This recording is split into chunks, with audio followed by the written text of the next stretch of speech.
First Date, I'm Cassie. I'm Keegan. I'm Christina. And I still have my labia minora. Yeah. Yeah. Congratulations. Because you're young. For now. Now, listen, I don't have a lot of meat in my sandwich to begin with, so I don't actually know if I would notice. We are 28 seconds in to recording. 28 seconds. I feel like we have to give the listeners a little bit of backstory. Yeah. You know. Yes. So for context. So wait, you came in so fucking hot. Like, wow. So hot.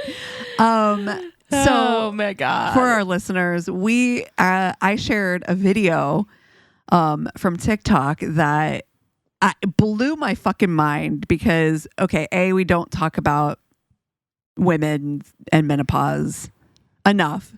So there's so many things that we just didn't know. And I did not know, apparently, that when you're going through menopause or when you go through menopause, that your labia minora starts to retract.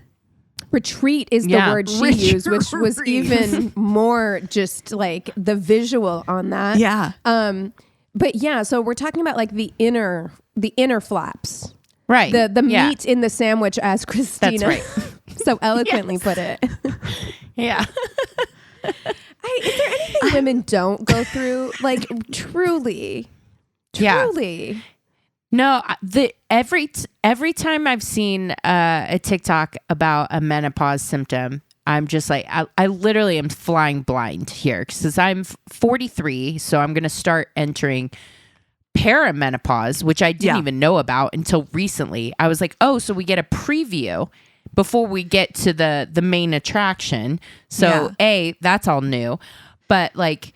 Like some people is the part that sucks from what I hear. That's the part where you get all like the weird fucking symptoms like foggy brain or like hot flashes or whatever. But apparently it can start like super young. It's unusual for it to start in your mid 30s, but it can. That happened to my mom. Which is just like, oh my God. Yeah. I remember my mom. Some people get like electric zaps.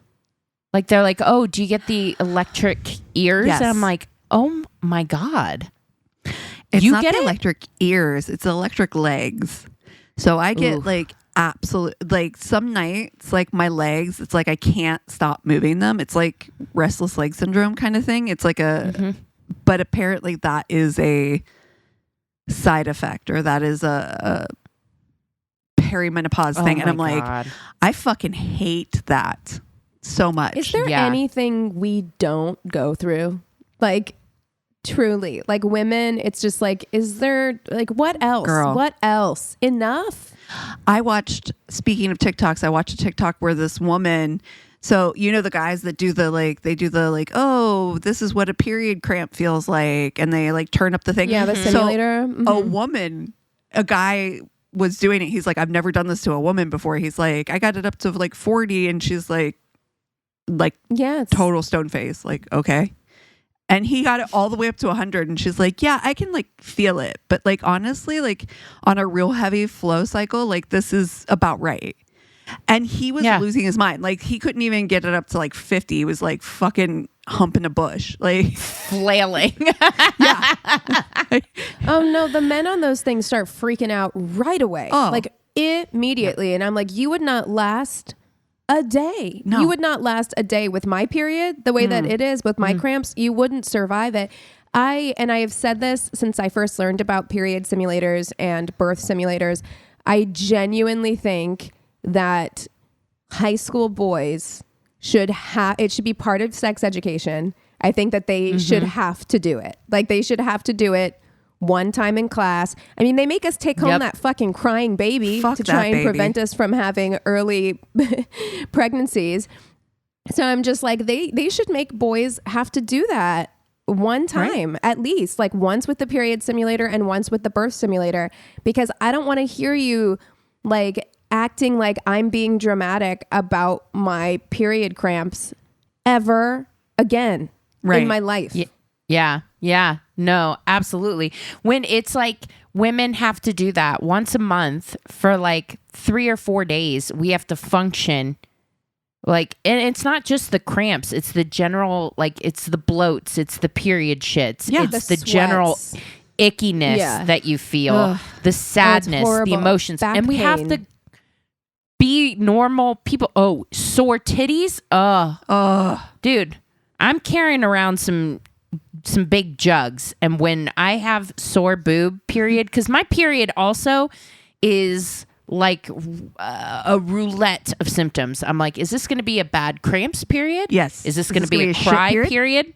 Yeah. Oh, yeah, exactly. Every month I'm like, oh, this is going to be a headache almost period. Always, it's just a nice little stew of bullshit. A little bit of this, a little bit of that, a little bit of this over here. I didn't start getting like lower back pain as part of my periods until I want to say the last like several years. Just like on either side of my spine in my lower back will just hurt. So then you're just like, do I need to put the hot pad on my stomach or on my back? Like which needs it more? So I'm just in a nice envelope of bath water for the majority of my period because I'm just like, this encapsulates the entire region. Yeah. You know what I mean? Like a nice warm bath. But yeah, no, I mean, it truly, being on birth control that gives me only a period 4 times a year has changed my life. Yeah. Because doing that every 3 weeks for your entire life, especially if you have endometriosis or really bad period cramps, like it's debilitating. It literally impacts everything about the way that you live your life. And we are expected to just like suck go it up. to work. Fucking, if you've got kids, it doesn't mean you like your responsibilities stop. You still got to get that. You got to get Timmy to fucking soccer practice. So like, Yeah. No, my 2 things. 1, let a guy get a sniffly nose though. Oh, Jesus. And watch it. Like, is there anything more infuriating than a grown man with a cold? Oh, yeah. Ooh. The worst. The literal worst. Secondly, so my sister has 3 girls who are 10, 12, and 15.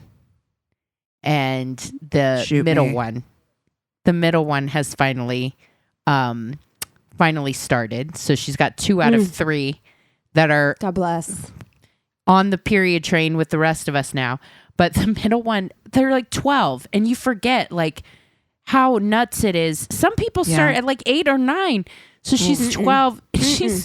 She keeps showing my sister her pads to show how much. Oh. Ma'am. Ma.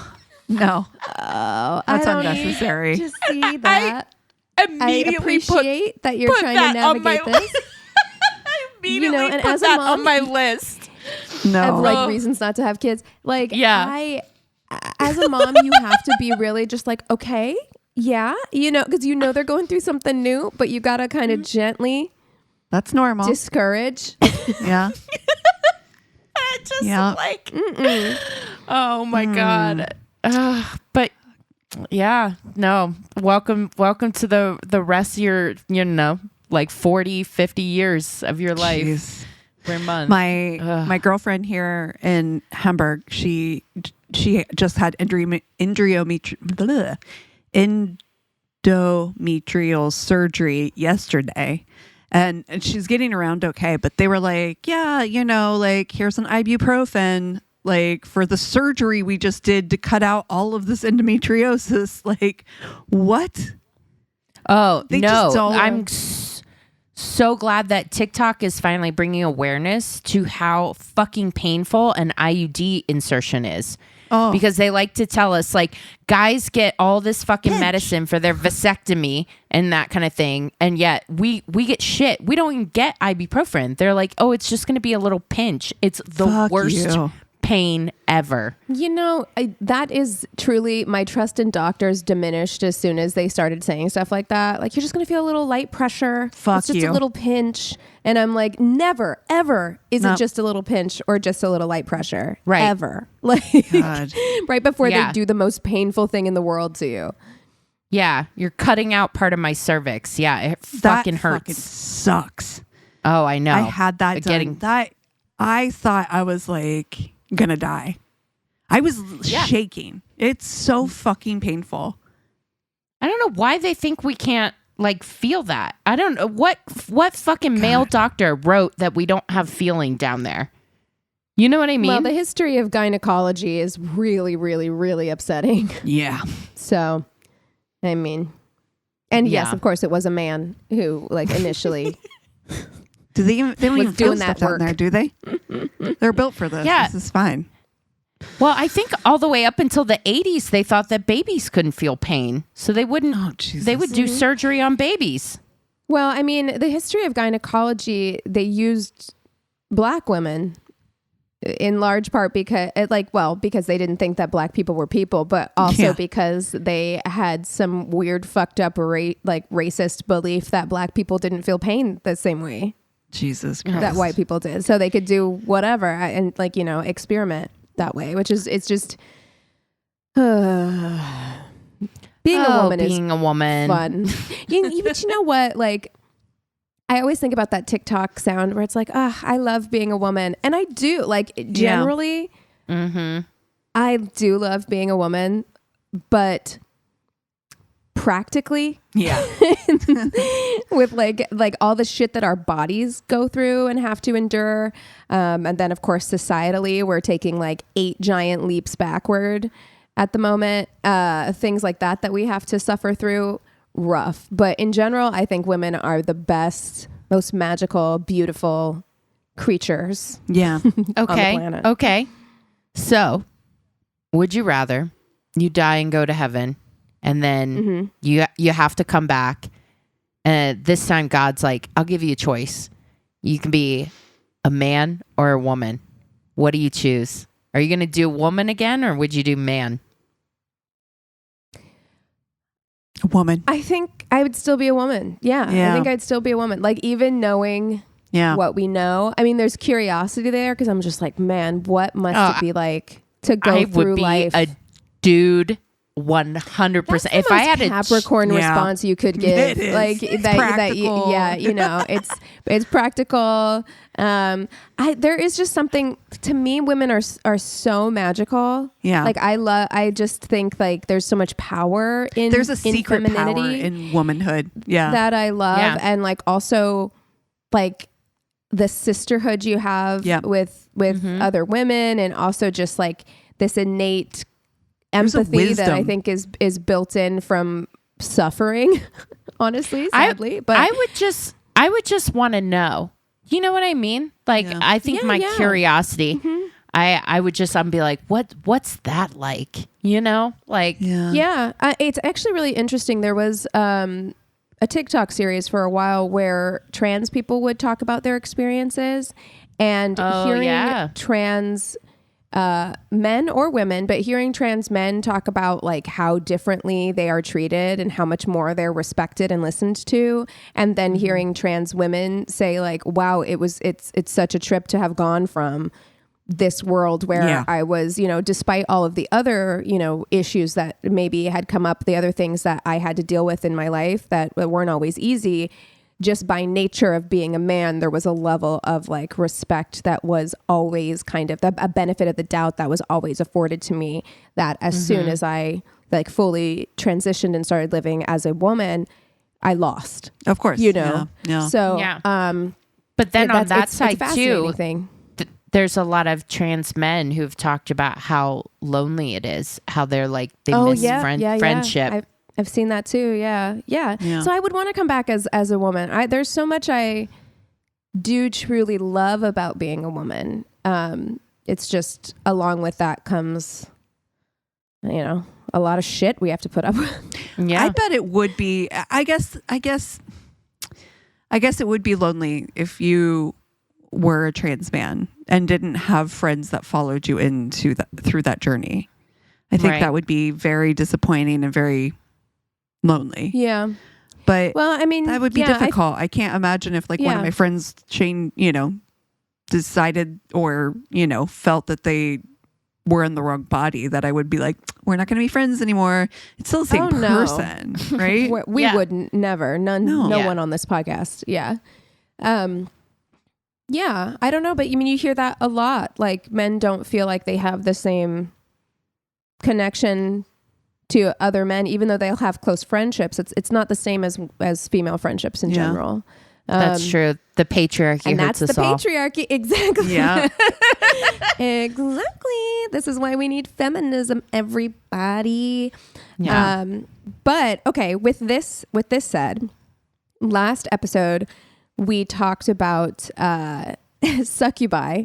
There was a date. Mm-hmm. Was it Christina? Was it yours? Yeah. Yes. Insane. Yes. And it's my future romantasy book to be released later, self-published. TM. Yes. Yeah. So speaking of women, why don't we do like powerful fantasy, like women, female identifying creatures? So we've got like Medusa. Succubi. I picked Medusa. Okay. Awesome. Okay. Amazing. I'm going to do... Okay. And then I'm going to do mermaids. I'll do mermaids. So we've got mermaids, sirens, and Medusa. Okay. Medusa is so specific. Yeah. Yes. Well, she's actually a gorgon, if you want to say that. A gorgon. Yeah. Okay, sure. There you go. Yeah. But we'll do Medusa specifically. Okay. Sirens, mermaids. Okay. I do love the idea of sirens luring men to their demise. Is Medusa turns men into pillars of stone. Yeah, but I don't think it's just specifically men. I think it's anybody. Anyone. Yeah, that would be. But Medusa has had a revival in the last several years as kind of this like patron saint to rape victims because she was turned into a gorgon because she was being punished for being raped. So, I there's solidarity. If you see a woman across the bar and she's got a Medusa tattoo, you're like, you're a safe person for me. I know what I'm gonna do. I'm marrying Medusa. Okay, I'm marrying a gorgon. She'll keep you safe. Power. Yes, absolutely. And we would just take different shitty people, turn them to stone, and build a beautiful palace. Yeah. You just statues. could never look at her in the eye. Yeah. No, it's fine. Yeah. Yes, and I am going to fuck a siren. Yeah. I think that's going to be a good night. We'll drink and call sailors to their deaths. Talk shit. I think they would be a fun. Like talking shit. A fun group with. Yeah. Oh yeah. I'm with you. And I'll be friends with mermaids because they remind me of dolphins. but actually, I heard that dolphins are like kind of shitty. Yeah. Well, they're gonna know that. They're sex pests. Yeah. They're just so fucking smart too. So yeah, but they can be lovely. They can because they can develop deep emotional attachments to other creatures and to people. So if they have a good emotional attachment to you, they can be lovely, but equally they're very smart. So yeah, I believe they could be shitty. Merman, I do want a dolphin though. Merman. They're beautiful. I'm gonna marry the mermaid. I just think what a magical world. You get to live under the sea. Yeah, and you don't with the way our world is going, I'm like, I just under the sea sounds great to me. I'm gonna fuck off. That sounds awesome. Cue that song from Little Mermaid, right? Exactly. Like everything's better down where it's wetter. Let's go. So title of my sex tape. It makes me think about the guy who was like, you don't want your woman to be wet. Like, I'm sorry, what? I think that was Ben Shapiro. It was. And you're like, what is wrong with you? Oh, your poor wife. But yeah, so I'm going to do that. Also, there's something about being that mysterious where it's like you're seen when you want to be seen. You can confuse the fuck out of humans because you can just like pop up and be like, what's up? I'm a mermaid. And then they'll be like, I saw a mermaid. And everybody be like, you're fucking crazy. You know what I mean? Yeah. I love that kind of power. I am also going to fuck the Sirens.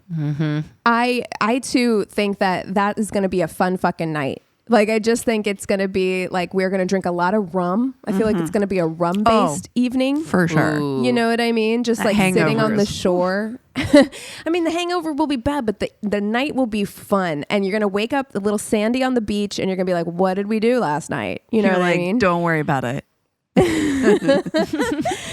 And then, yeah, I want to, and I know people hate it that we fuck, marry, friend, but I don't care. We should just change the name of this section maybe. But I am going to be friends with Medusa. Yeah. Like, you know, like I do think that she'll be a good friend. She's going to look out for you. She's always going to have your back. I would have her back too. Sisterhood will protect each other. Yeah. I think that I'm going to friend mermaids because I don't want to be a mermaid and I do not want to live under the water. And I think that has a lot to do with people, you know, how I feel about people not believing in me or believing me. Oh, true. Yeah. Yeah. So, you know, that like triggers something like, what do you mean you don't believe in me? I'm right here. I think that I feel like the malicious side of me wants to marry the Sirens. I feel very strongly about You get to do karaoke like every night. Oh my God. So much fun. And then just the power that you wield with just your voice that feels very compelling. Yeah. I'm going to fuck Medusa though. Because here's the thing why I can't marry Medusa. I am the epitome of curiosity killed the cat. I would be stone within immediately 48 hours. Dead stone. You'd be like, are you sure that's what happened? Let me try it. Yep. See? It's not going to work on... Yeah. I couldn't... But blindfolded sex? Blindfolded sex. Nice. I'm here for it. Yeah. Yeah. Eyes closed, blindfold on, one night.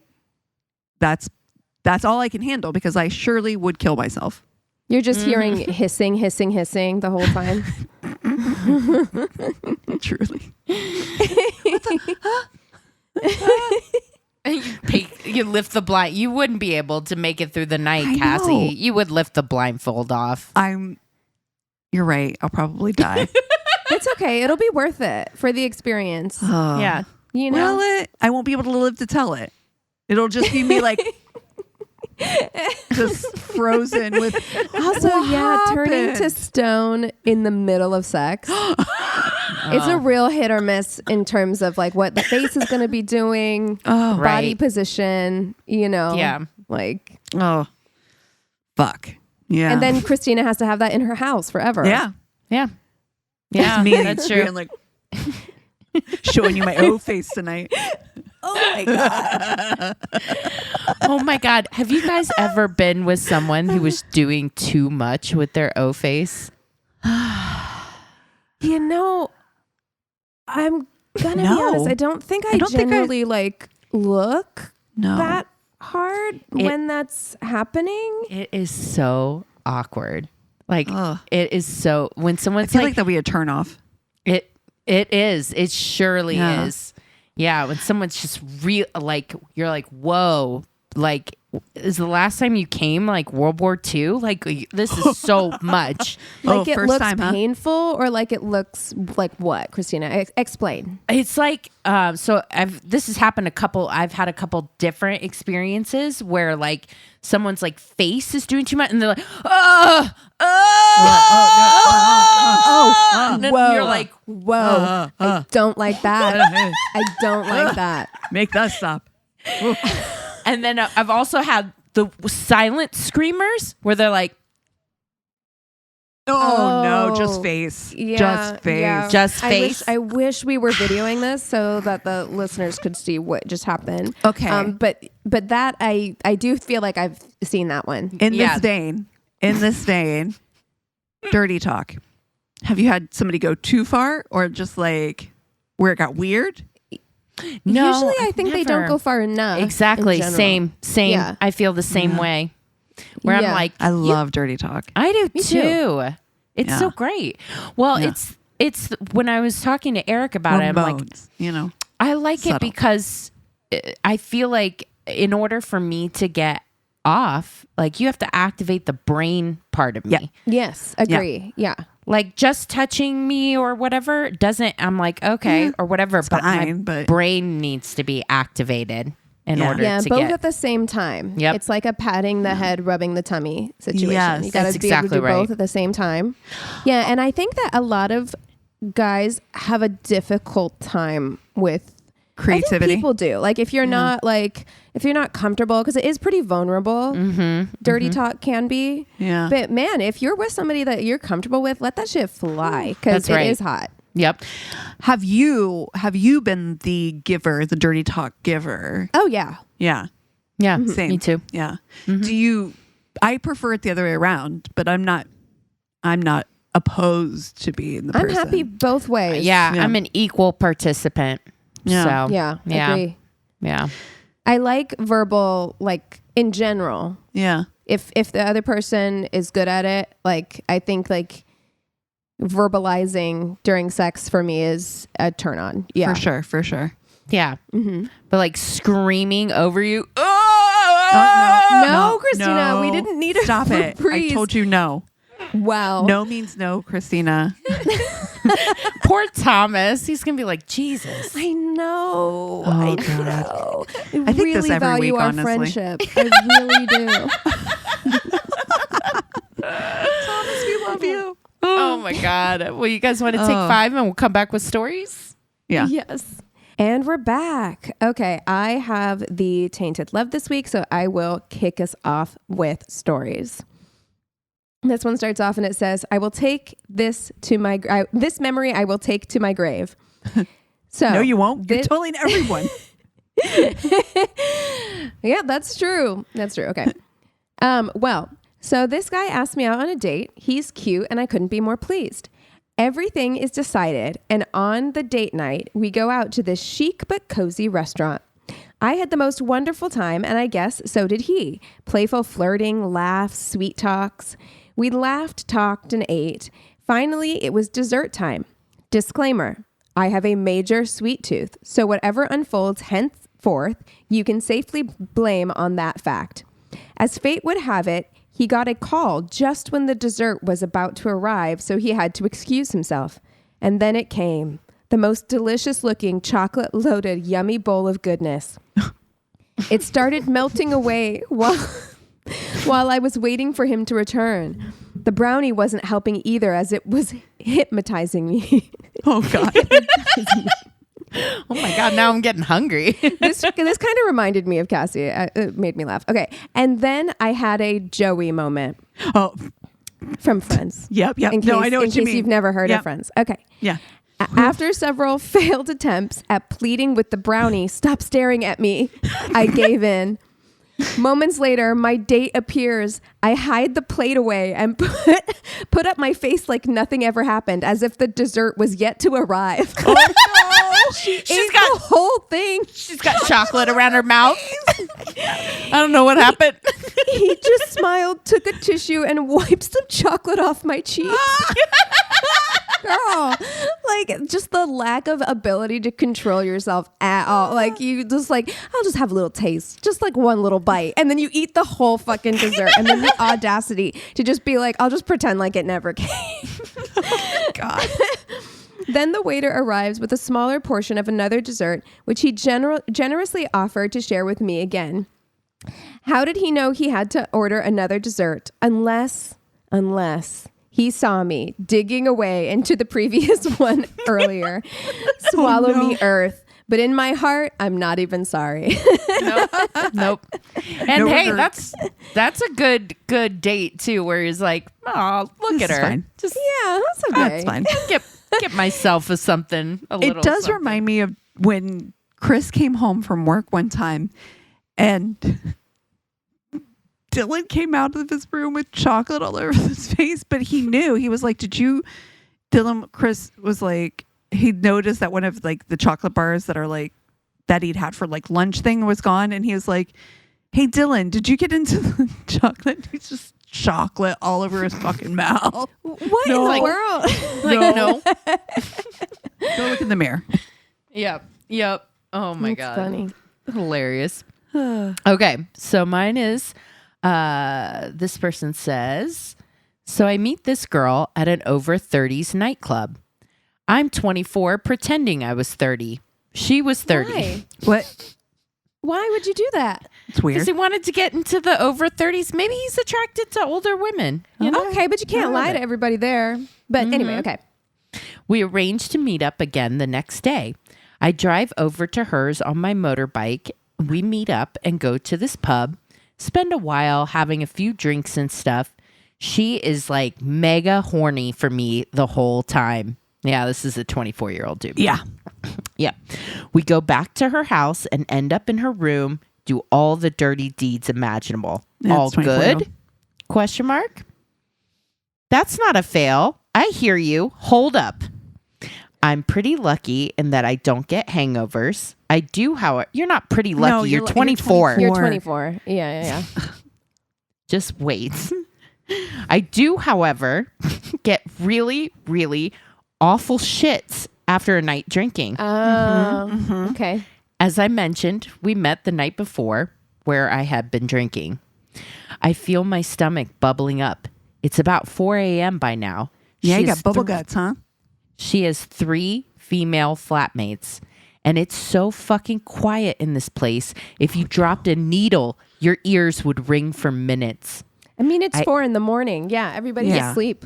Oh, no. I open her door, tiptoeing, trying not to wake anybody. I'm butt naked. The toilet is one small step directly across the corridor. I'm sitting there at this point on the loo, feeling my stomach just whirling around.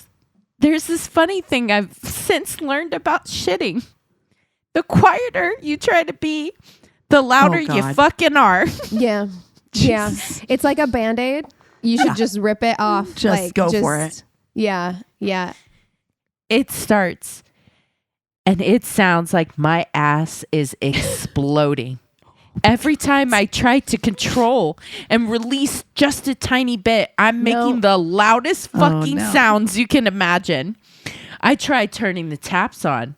I flushed the chain. There's literally nothing I can do to drown out the sound of me shitting. Well, and again, now you're making it worse because now like the water's running, like now they're hearing chains rattle. Like they're like, what the fuck is going on in there? And I can imagine like if you're like a female and you have all female roommates and then you hear this fucking commotion in this bathroom. Also, at 4 in the morning to like walk across the hall naked when she has 3 roommates. Put on your fucking boxers, you animal. Something. Anyways, there's literally nothing I can do to drown it out. It just goes on and on and on. Fart, splatter, fart. My ass is literally gurgling shit. Ew. I give up trying to be quiet. It's just splatting out of my asshole now. Her toilet is destroyed. I begin to laugh to myself. The loudest shit of all time. Why now? Eventually, I finish up. I open the door and take the tiny step across the corridor to her room. She is sat upright in her bed. Oh my God. Of course she is. She's like, do I need to take you to the hospital? Are you okay, sir? Are you okay? I think you better go, she says. Me too. The sexy time is over. Yeah. Yeah. Oh my God. Especially if it's right across from her room. I'm sure the smell. Oh. this, oh my God, like what woke her up? The sound of the smell. She says, "What the hell did you eat?" I grab my clothes and start to leave. She seems to have a change of mind all of a sudden. You don't actually have to go. But anyway, I get on my bike and make my way home. In the middle of the fucking motorway, my bike cuts out. It's 5 a.m. I check my phone. It's dead. I end up going to sleep on the side of the road. What the fuck? That's 24. No. That's 24. That wow. It's the most 24-year-old boy story ever. That is that's bonkers. Some 34 or 30-year-old woman sat up and bet, I think you need to leave. You disrespected my house. Yeah. I'm sorry. Did you apologize to the toilet afterwards? Well, into my if whole you're gonna house. Stay, like, okay, but if you're gonna get back in bed with me, I need you to rinse off. I'm gonna like, get you in the get shower. in the shower. Yeah. Woof. For something that heinous. Yeah, because I mean, not just the shit, but also like when you're shitting that way. And I'm so sorry to people who are triggered by this. Should have given a content warning. Splashback. But the splashback, like you gotta get in the shower. Get on your bike and ride. Okay. So this story makes me laugh. Hopefully. All right. It wasn't a bad date for me. It's just like a fucking calamities. It wasn't a bad date for me, but I was there to witness her worst date. We went to a botanical garden and we were having a good time when suddenly one of her heels breaks off. No problem. I take it, straighten the nail, bang it back in so it's at least walkable. Not even 10 minutes later, the clasp of her handbag breaks and all of the contents spill out of her bag. No. I'm handy. This is a nightmare. You know, like if it was me, it's like your heel breaks, your handbag breaks, like you just want to dissolve into the earth. You know what? We're done. This is a sign from God. Right? Yeah. Yep. I'm handy, but I wasn't able to fix the clasp. So she basically had to football carry it the rest of the time. So we're laughing about the tough luck she has, and something small hits her on top of the head. There was an elevated Japanese garden next to the path we were walking, so we thought a little kid had thrown pebbles. We ran up to catch the kid, but as we're running, I see the top of her head and realize it's not a pebble, but a bird crapped on her head. Oh no! That universe is trying so hard to be like, get abort, away. Abort. Yeah. Seriously. I didn't want to alarm her, so I didn't tell her about it and told her to stop and come over. I grabbed a leaf and wiped the crap off of her head the best I could. She realized what it was. Leaf? Not a leaf. Girl, she didn't have tissues in that handbag? Oh, no. He didn't tell her what it was until he grabbed a leaf. No. She realized what it was and was mortified. I'm going home. Also, a leaf is just going to smush it in further. Just leave it where it is. Let me go home and wash this shit out. Like, literal shit out. Ugh. I couldn't help but basically laugh in her face. I wasn't laughing at her, but it was so hilarious that I couldn't contain myself. I reassured her that everything's all right, and sometimes shit happens.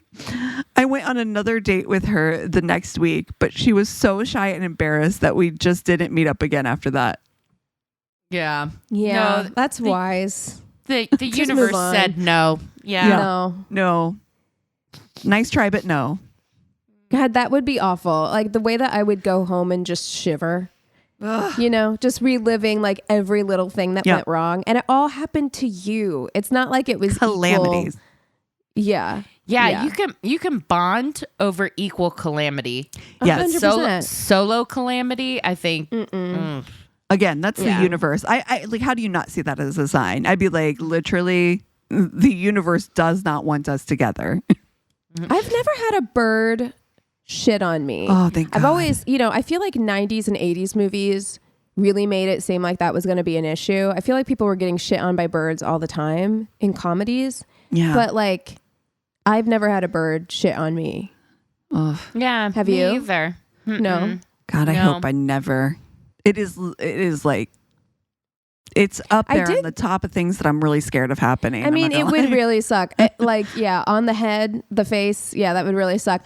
I did I did see a guy in Ralph's who had a pet parrot on his shoulder. Shit down his back. Yeah, that's so gross, dude. It's so gross. Like, at the parrot, adorable. Like, I get the appeal of parrots. Sir. You just can't be walking around with shit on yourself. Right. Around food, around the produce. Get out of here. We actually, when I used to work at a restaurant, there was somebody that would come in with a parrot and sit on the patio, and like, birds are dirty. You know what I mean? Like, they're not food safe. Yeah. Like, no, they are. They're great. Like, they're so smart. I love watching those videos of like parrots and parakeets and stuff like doing things, because I think they're so smart and they're funny.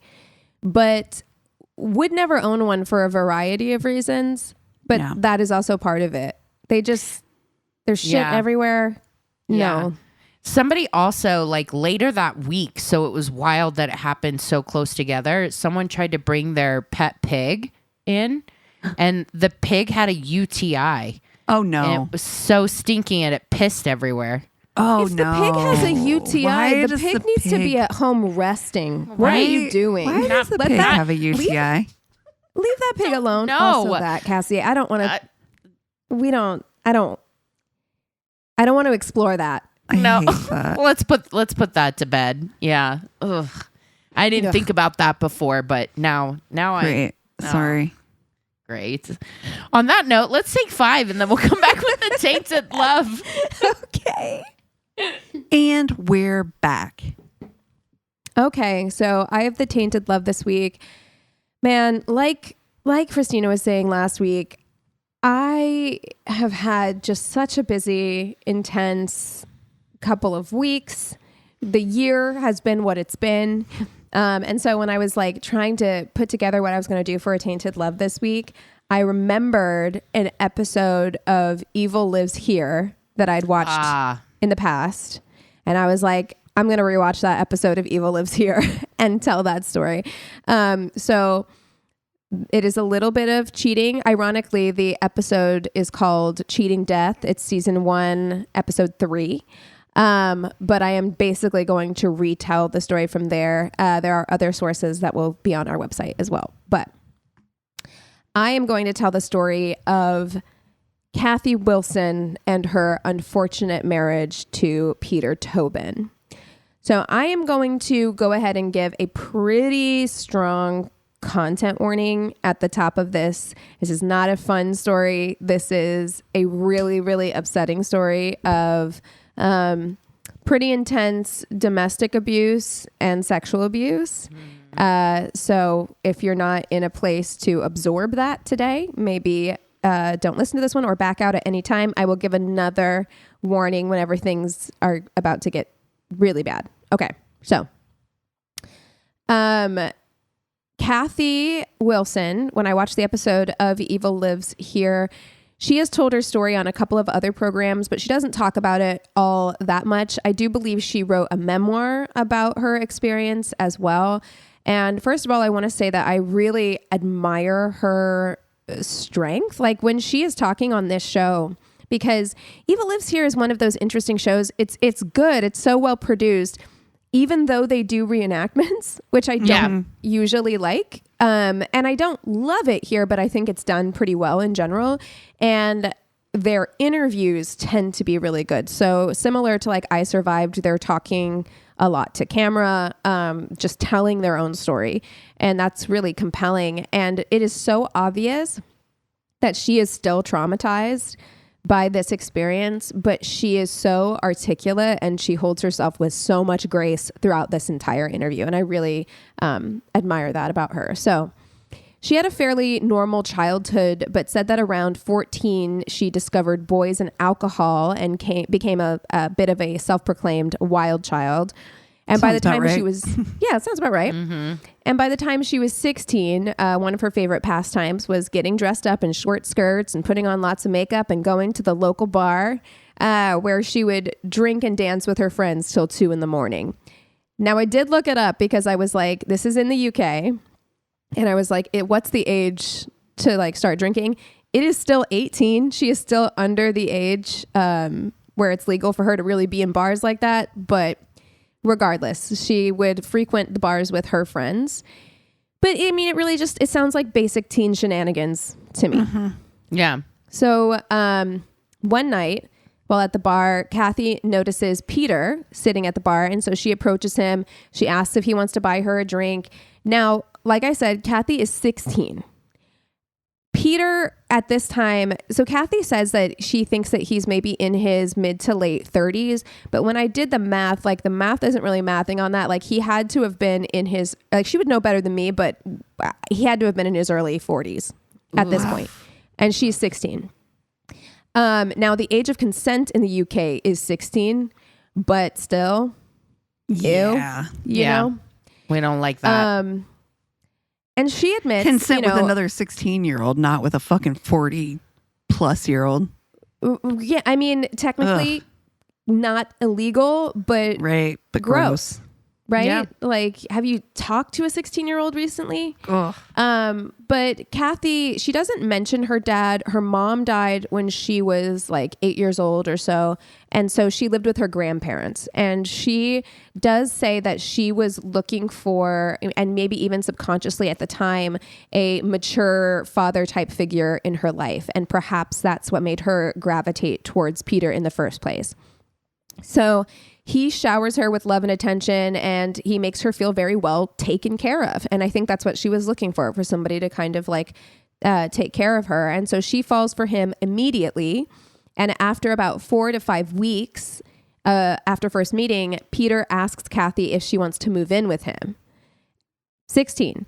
And Cathy, she's a typical teenager who thinks they're more mature than they are. And she's like a grown-up relationship, like the idea of playing house and, of course, you know, being a good partner, a good quote unquote wife to someone, making their dinner and all that stuff. It's all fantasy at that age, you know? Yeah. And she eagerly agrees to this. And I put in a parenthetical that kids enjoy your childhood. Because we all do that. Like we all like want to grow. We fantasize about playing house. I know when I first moved in with my boyfriend, when I was 20, when we moved out here to LA, there was something about like, oh, we get to, you know, put up the curtains and do the da-da-da. And like, it felt very adult, and that's very exciting, but like, just enjoy being 16. Like you have the rest of your life to do all the grown up shit, you know? Ugh.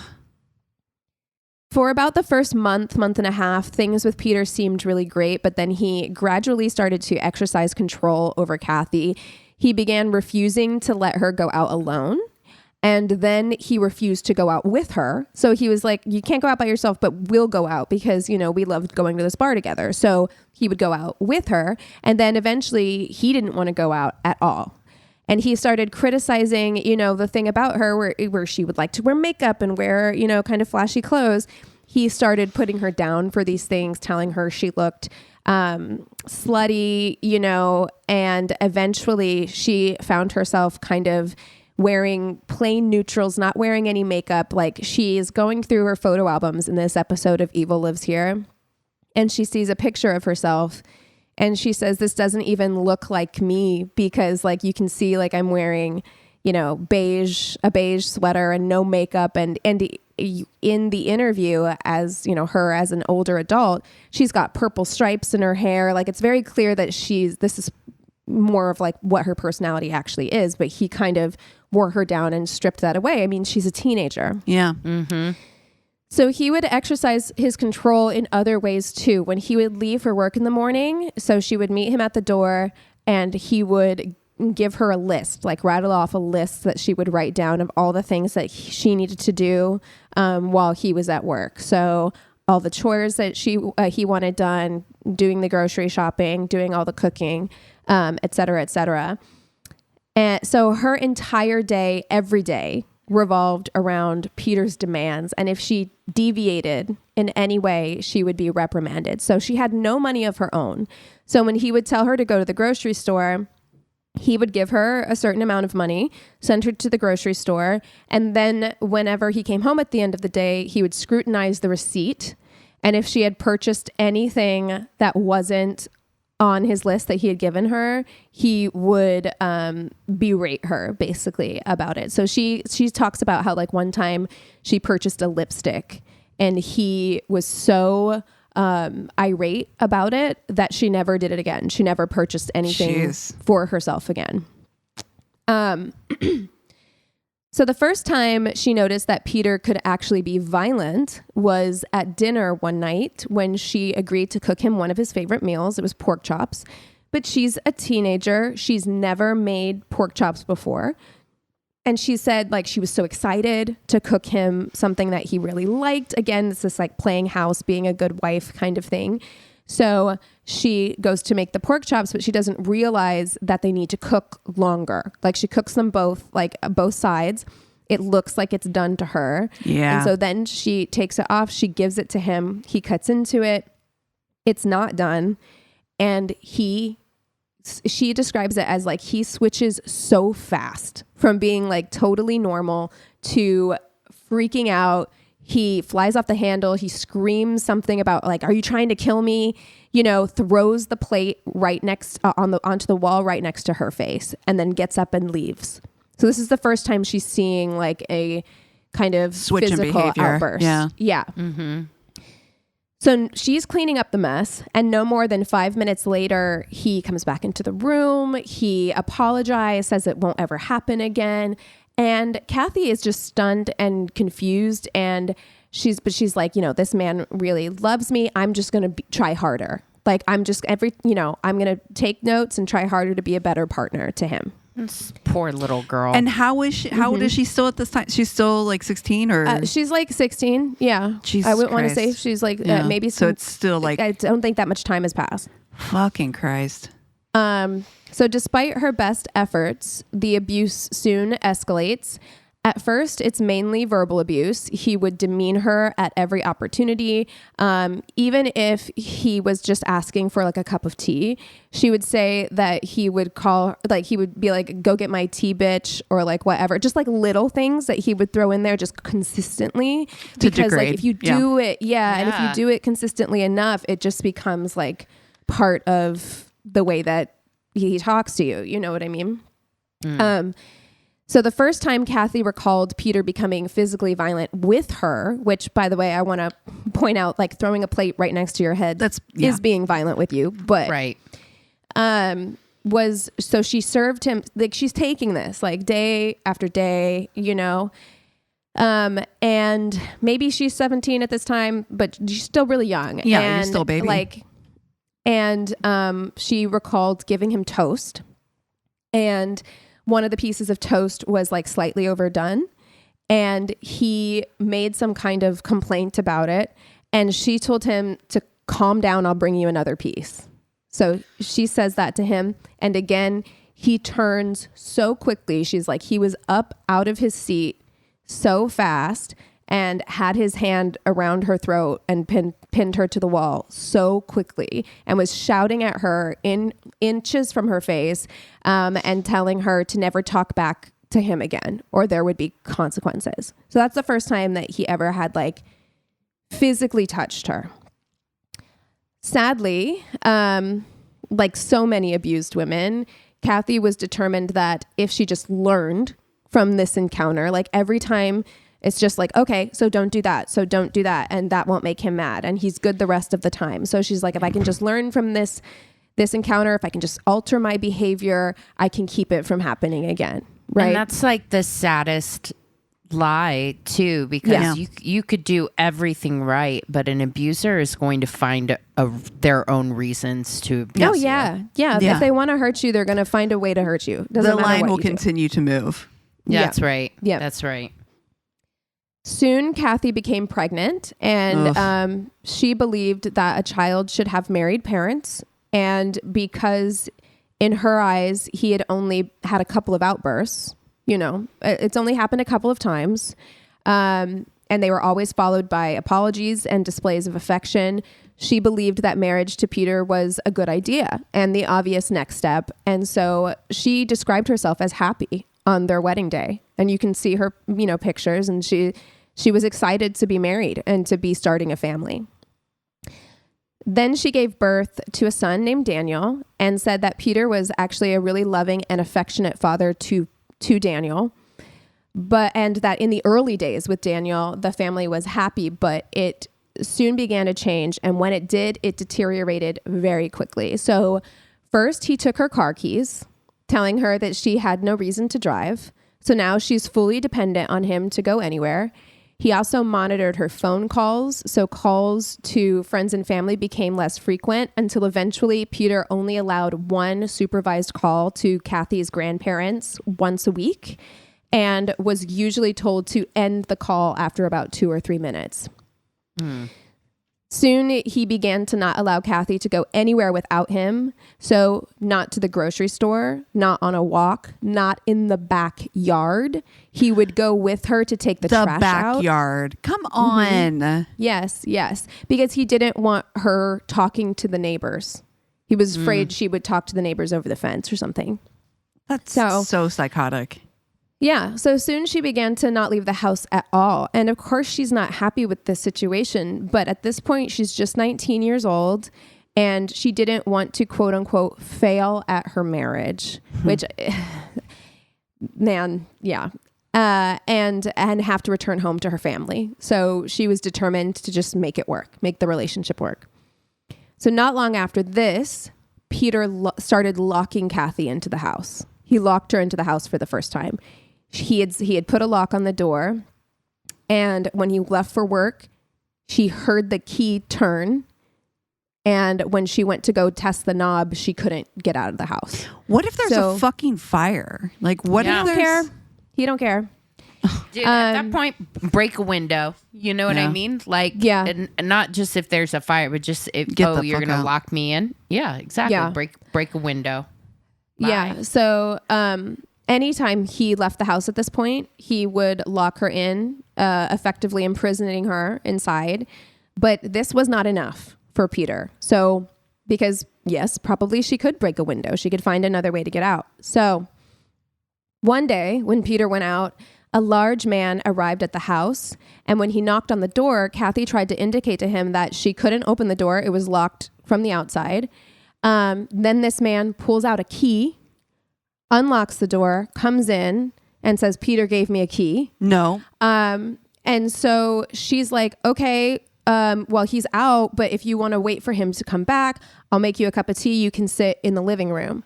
So he does that. And she's just like, okay, this is a little weird, but she just like went about her day, doing her chores, doing the normal things she does. But it soon became apparent that Peter had hired this man to keep watch over Cathy anytime he wasn't home. So she called him her minder. No. This is her minder. That is so fucking insane. Yes, it's insane. So he would never make conversation with her. They never talked. He just sat on the couch in the house to make sure she didn't do anything. She didn't break a window. She didn't go anywhere. She didn't try to get out. Fucking wild. How do you find somebody that's okay with doing that job? Shit. I don't know. So he was just a constant presence in the house all day, every day.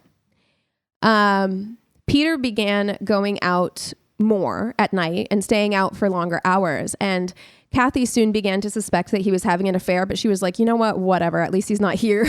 Yeah. You know what I mean? So, okay, I am going to give another warning here for sexual violence. So just so you know. So one night when Peter was home, Cathy was lying in bed upstairs and she heard the doorbell, which was unusual. So she heard Peter answer the door and then she heard a woman's voice downstairs. And soon after, she began to hear noises that sounded like very violent sex.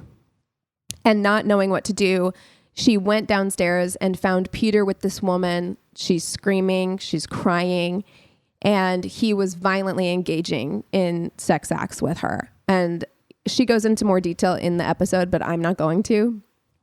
So she says when she came into the room, he smiled at her and he told her to sit and watch because this woman was better at sex than she was, and she needed to take notes of what she was doing so that Cathy could do it later.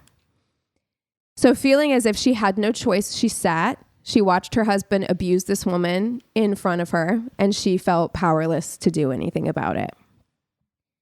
After the first time, this started becoming a more regular occurrence. The doorbell would ring earlier in the night and more often. And each time Cathy would hear women screaming in pain downstairs, but she didn't want to go down because she didn't want to have a repeat of that first experience.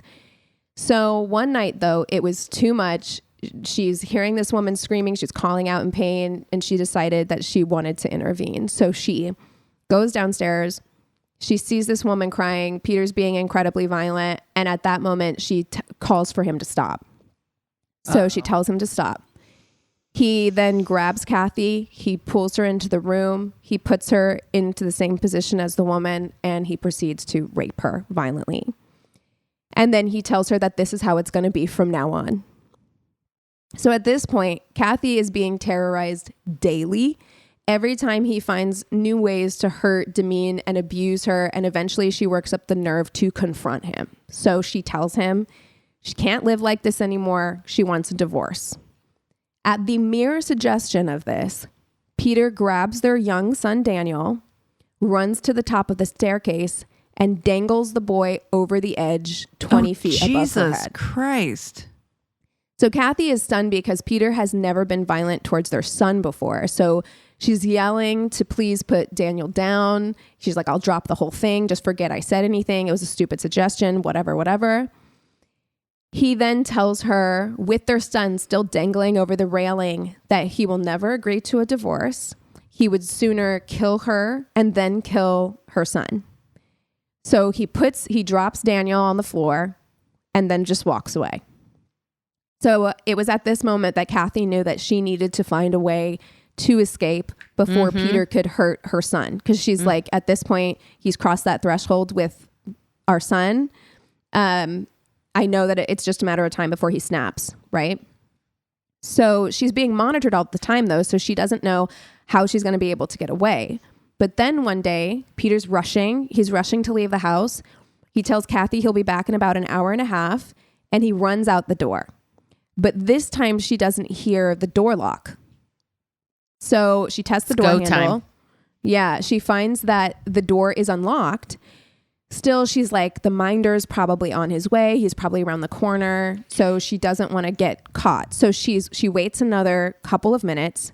And there's also, I think, a part of you when you're terrorized like that and thinking, oh, it's a trap. It's like, a trap. Yeah. He's waiting to see if I oh my God, how terrifying. So she does think it's a trap. She's like, I feel like this is a test. I feel like he's waiting to see what I'm going to do. So she waits another 5 minutes, but then she's like, it's now or never. Like, I have to try. You got to do it.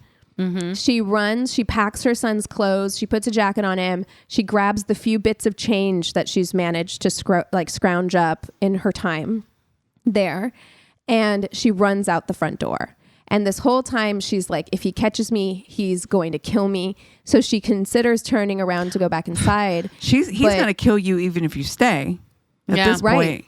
Right. But she keeps moving forward, but she's so terrified that she tells her son, she's crying, and she tells her son, no matter what happens, remember that mommy loves you, because she's like, if I get caught, he's going to kill me. So I need this kid to remember that I loved him, and I, tried to do what I could for him.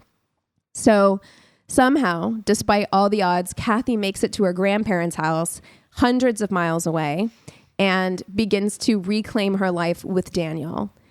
Still, Peter refused to let her go. He's constantly calling. He's begging her forgiveness, asking if they could try again. No, sir. After weeks of this, Cathy receives a phone call. It's the police calling to tell Cathy that Peter has been arrested for the rape and assault of two 14-year-old girls, and he left them for dead. Jesus Christ. Despite everything that she had been through, she knew that he hurt her. And she's like, in my mind, I was like, he hurts me because I'm his wife. he hurts those sex workers because they're sex workers. She's still somehow surprised that he would hurt 14-year-old schoolgirls who were just walking home from school. Yeah, look at my jaw still in place. Right. Of course he had, and he was sentenced to prison. So as time goes on, she begins to think that, like everything's going to be fine. Like he's out of my life for good. And then her aunt calls and says, turn on the TV. So on the news is her ex-husband, Peter Tobin. And the police were saying that he was being sought for questioning for the violent murder of a 23-year-old college student, Angelica Cluck. Might be Kluk. But no one had even told Cathy that he was on parole. So he'd been let out on parole for the rape of those two 14-year-olds. No one told her, which how scary and dangerous. Yeah. Right. And so now he's murdered this girl. And he's not in custody. Like they are trying to find him actively. Jesus. So she's freaking out, and no one knew where he was. So she's terrified that he was going to come after her and their son. Mm-hmm. And she was so scared that she made a commitment not to leave her grandparents' house from that day until the day that he was caught. She's like, I'm not going anywhere, because she's like, I'd always have to be looking over my shoulder, at least if I'm here, entrances and exits, right? So while she's holed up in the house, she receives a phone call from the police, and they tell Cathy that the level of violence displayed in the murder of Angelica Cluck is indicative of someone who has killed before, and that her ex-husband Peter was very likely a serial offender. Great. And that they would be searching her old home with Peter for clues as to any additional possible offenses. Oh no. So she is watching on TV, because there's cameras, helicopter cameras of her old backyard, while police excavate the backyard. And when they're excavating the backyard, they find the body of 15-year-old Vicky Hamilton, bound, gagged, and wrapped in garbage bags. Not longer after that, they uncover the body of 18-year-old Dinah McNichol. So Jesus all three victims had been abducted, drugged, and strangled. And Cathy was even more horrified to learn that the bodies were underneath a sand pit, like a sandbox where her kid played. So he dug this sand pit for their son, quote unquote, but really it was to conceal the bodies of these girls. So her son was playing in that sand pit, making sandcastles on top of where these girls' bodies were. That is terrifying. Jesus. Right. Peter Tobin was tried and given 3 life sentences for the murders of the young women. Police are certain that more crimes can be linked to Tobin and have made connections in the disappearances and at least 8 unsolved murders of several other women from 1968 onwards, though none have been proven. The youngest suspected victim is 9 years old. And they suspect he could have as many as 46 victims based on his MO and his whereabouts at the time of the offenses. Oh my. So of course, Cathy is thinking, like, all those nights when he wasn't at home, like, what was he doing? Where was he? Peter suffered. This is a little bit, I left this in because I was like, it's a little bit of catharsis here. Peter suffered a heart attack, a razor attack by his cellmate, a stroke, and ultimately cancer while in prison, and died frail and alone in 2022. Oh, good. Bad. Yes. And his remains were unclaimed. No one came to get You don't him, say. To this day, Cathy continues to struggle with blaming herself for getting involved, because she approached him in the bar. And staying with Peter. 16. Yeah. 16. God. And for staying with Peter as long as she did. But she tries each day to continue to do right by her son and to live life freely as herself. So that is the story, the horrible, terrible story of Peter Tobin and Cathy Wilson. Yeah, she's. I mean, like I would never want to be with anybody else ever again. I'm great being alone. Oh, 100%. Yeah. How could you ever trust anyone again? I don't. No. I mean, and you would never feel like you could give. I could never compromise on. I could never live with anyone again. I would never be able to live by anyone else's rules. I'd never be able to make compromises that maybe are even normal, quote unquote, in other relationships. Never. You know. Wow. Just a horrifying story.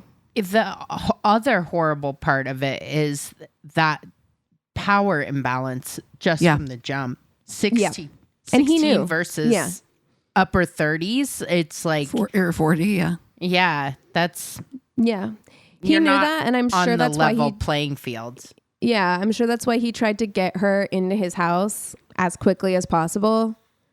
You know, like 4 or 5 weeks after they started dating, he's like, I can love bomb her for a few weeks. I can keep up this facade, this mask for a few weeks and make her want to move in with me. And I'm sure he could sense that she needed or wanted that security, that father figure, you know, and he knew he could play on that vulnerability. And it's just so... diabolical. Yeah, I think what you said at the beginning too rings so true, where it's like, you know, 16, 17, you want to pretend you're grown. You want to just race out of high school and out of your parents' house, and you want to make your own decisions. But yeah, it's such a good reminder of just enjoy your childhood while you can. Yeah. Oh. Yeah. Oh. Yeah, because she got it stolen from her. She'll never, you know, get that back. She was pregnant by the time she was 17, and like her childhood was really stolen from her in the worst possible way. The things she had to see, the things she had to endure. My heart breaks for like all those sex workers he brought to the house. Like I cannot imagine. And for her, the guilt she must carry as well from like, what could she have done? Like nothing. Like she had no access really to the outside world to do anything. But and when she tried, look what happened to her. But you would still carry that knowing that stuff was happening literally right under your nose downstairs in your own house. Like it's fucking frightening. That is frightening. Well, I have to tell you guys that I am so excited about what I am watching this week. Good, please light it up. White Lotus has started again. Yeah, I haven't started it yet, but I'm ready. My goodness, it is first of all Parker Posey. I Chef's love kiss. Parker Posey. Oh, I didn't know she was in it. She's like Lucius Malfoy is her husband. Yep. Yeah, and I heard that their like North Carolina accents are just like perfection. Yes, I can't wait. Oh my God, they're wonderful. Carrie Coon and Michelle Monaghan, and apologies, I don't remember the third woman's name, but they play a trio of female quote unquote friends that's so toxic. I'm like, it's so funny to me because, you know, I'm also watching Severance. Leslie Bibb, I think. Yes, thank you. Oh, I love her. And you can always tell when writers' rooms have women involved, you know, or just like respect or love women or get women, you know, there's something about their interaction that is so, I've been in situations like that, you know, where it's just like, oh my God, how do you get this? Who told you? Who gave up the secret? Right. And also, Walter Goggins is such an effing smoke show. I love him. Oh my God. He's one of those people. I have to start watching right? Yeah, like he's one of those people who shouldn't be attractive. Like he's another one of those. Right. Like if you look at his face, you're like, it doesn't make sense. But then there is something like weirdly sexy about him. So hot. He's so hot in this. So yes, definitely high recommend the newest season of White Lotus. Okay. So I'm definitely going to have to start that. Speaking of watches, we've been watching Reacher, which I super love that show. It's actually a really good season, and they've been like, so the first 3 episodes came out in one day, and of course we like just strolled right through those, but then they've been dropping them week by week now, which is actually a good thing, because otherwise I would have just destroyed it in one sitting. But yeah, did you guys watch that before? No, but I am actually glad that they're getting back to dropping weekly. The anticipation of like, oh my God, Thursday's Severance night makes me really excited, or Sundays are White Lotus. Like, it's nice to have that again, and then to speculate and wait a week and be like, oh, what's going to happen? It's nice. Yeah, because also too, it's like, I think sometimes when I binge stuff, it's like, great, it was so good, and I couldn't put it down, or whatever. But then you get to the end and you're like, by the time you have to wait for the next season, it like feels like it's been forever, and you're like, I don't even remember what I watched. I think smart. There are certain things that should be bingeable shows. Yes. That often aren't. So like for me, I'm like, Love is Bridgerton, release all of it at once. Fucking Great British Bake Off, give it all to us at once. You know what I mean? Yeah. But then other things like Prestige TV, for sure. I don't need or want all of Severance at one time. Like, you know what I mean? Once a week is perfect, because there's so much to like see and digest. And you know what I'm ready for? Gilded Age season 3. Yes. Oh my God. Yes. Please. Yes. No, we were just talking about that on a recent episode where it's like, I need my low stakes. Yes, like, please. It's got to be coming soon. Yes. Yeah. So excited. I'm really not watching anything else. Like I don't know. It's just reality shows. I'm still watching like Housewives and like doing my best to get through John Oliver. Like I'm really not. Yes. Thank you, John Oliver, my news daddy. Is back. Please, it's the only way to consume. It's the only way to consume what's happening right now in a way that like is smart, but also like just concise and like, a little bit of humor. So I don't want to die. Yeah. So good. Well, if you guys have something that we should watch, if you have a really terrible date story you'd like to share with the world, or if you just want to say hello, go to our one-stop shop of a website. It's myworstdatepodcast.com. And we love you so much. Cheers.